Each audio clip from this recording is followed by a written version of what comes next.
Hello. सस्ता है भगत जी। अच्छा ही बहन जी। भगत जी, एक चीज पूछनी थी आपसे। हम्म। भगत जी, क्या बोलते, जैसे ना अब मुझे ना तरह तरह के सपने आते हैं, जैसे मतलब हमेशा नहीं, कभी कभार होता है। हम्म। तो ये सपनों का अर्थ कैसे पता लगाए कि इसका मतलब ये है? सपने हमारे जन्म जन्मांतरों की घटनाएं होती हैं बहन जी। नहीं, आज मैंने सुबह सपना देखा कि मतलब मैंने अपनी भाभी को मारा है, मतलब लड़ाई करी है। तो इसका मतलब क्या है? इसका मतलब ये है, अगर भगवान की शरण में नहीं होती तो सच में भाभी का मार मार के ढोल बना देती है, आप जो आपने स्वप्न में मारा उसको। ये परमात्मा ने इन घटनाओं को टाल दिया। भाभी को मारती, भाभी का भाई आता, पुलिस का मुकदमा होता, तुम जेल में जाती, तुम्हारे बच्चे बर्बाद होते, जगत में तुम्हारी असाई होती। तो ये भगवान ये दिखा रहा है कि नालायकों, मेरी शरण में आने के बाद में परमात्मा क्या कहते हैं, गुप्त रूप में सब काम सार दे, जो भी विपदा आन पड़े। हमारे को मालूम ही नहीं पड़ता, हमारे ऐसे ऐसे काम तो भगवान सार देता है। अच्छा। हाँ, तो ये तरह तरह के मतलब सपने आने का यही मतलब होता है यही उनका? रीजन होता है इनका। अच्छा, और उनका अर्थ कैसे पता लगाएं फिर? अर्थ तो परमात्मा के ज्ञान से निकालना पड़ेगा बहन जी। जैसे अभी आपको दास ने बताया मालिक के आशीर्वाद से, इसी प्रकार से हमने उनका अर्थ निकालना पड़ेगा कि ना जाने, मालिक कहते हैं ना जाने काल की कर डारे, किस विध ढल जा पास आवे, जिना दे सरते मौत खुड़क दी उनानो केड़ा आसावे। पता नहीं ये क्या क्या करता हमारे साथ। आप जैसे आज हैं, आज अब आज हमारे को भगवान मिल गया तो हमारा 84 लाख का जो फंदा है वो काट दिया ना परमात्मा ने। हमारे को गधे कुत्ते सुअर नहीं बनने देगा ना, भक्ति करेंगे तो मोक्ष हो जाएगा ना।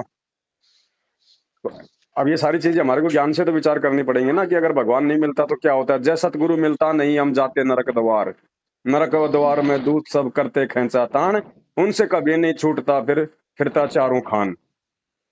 हम्म। तो ये ज्ञान से ही हमने निष्कर्ष निकालना पड़ेगा इन चीजों को, दूसरी कोई पासबुक नहीं है इनकी मार्केट में। भगत जी, एक बात और पूछनी थी। हम्म। जैसे मान लीजिए मेरी बहन है, मेरे को ना थोड़ा सा आप जो बताते हो ना कि मतलब कि निंदा चुगली, तो मेरे को निंदा चुगली में अगर जैसे मान लीजिए कोई बात है ना, हम्म। मतलब मेरी कोई बात है, अगर मैं उससे बता रही नहीं, तो मेरी किसी और से कोई बात हुई, तो मैं हम्म। उससे कोई चीज बता रही, मैं उससे कोई मतलब कोई चीज बता रही, तो वो निंदा चुगली में थोड़ी ना आता। उसने मुझसे बोला, तभी तो मैं सामने वाले बंदे को चीज बता रही हूँ। क्या बात बता रही हो। नहीं, जैसे कोई भी बात हो गया, मतलब कि नहीं फलाने ने ऐसे बोला, ढकाने ने ऐसे बोला, तभी तो चुगली में थोड़ी ना आई। उसने मेरे से बोला, तभी तो मैं सामने वाले को बोल रही हूँ वो नहीं नहीं चीज। नहीं नहीं, देखो बहन जी, यहाँ तो दुनिया बिना ज्ञान के सब उल्टे कर्म करते हैं। हम किसी के बारे में कहें कि वो ऐसा करता है, वो ऐसा करता है। अगर भक्ति मार्ग में यदि कोई नुकसान पहुंचा रहा है और दूसरे को सावधान करना जरूरी है, तो बताओ आप उसके विषय में कि भाई वो भगत ऐसा हो गया है, आगे से उस भगत से सावधान रहना है। ऐसे हर अच्छा। किसी के बारे में नहीं बोलना, वो तो अनुपदेशी है, वो तो पता नहीं क्या क्या बात करेगी, उनके पास तो इसी तरह की बातें हैं। हम उनकी बातों में सहयोग ना करें, वरना हम भी दोषी होंगे। नहीं, अगर जैसे मेरे से कोई सामने वाला पूछ रहा है कि वो अच्छा बता क्या कह रही थी, या वो क्या कह नहीं रहा नहीं था उस नहीं बार। नहीं, ये आपने नहीं कहना फिर।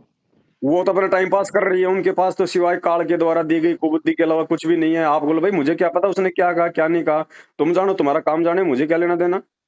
तो ये मतलब निंदा चुगली में निंदा आता है? चुगली, बिल्कुल निंदा चुगली। जो बात आप किसी के मुंह के सामने नहीं कह सकती, वो बात किसी की पीठ के पीछे कहना निंदा चुगली में आता है। मतलब जो कहना उसके मुंह पे कह मुंह दो। पे कहो, जो कहना है उसके मुंह पे कहो। अगर अगर अगर कहना जरूरी है तो। अच्छा। हाँ। ठीक है भगत जी, सच है, बस इतना सत्संग। पूछना।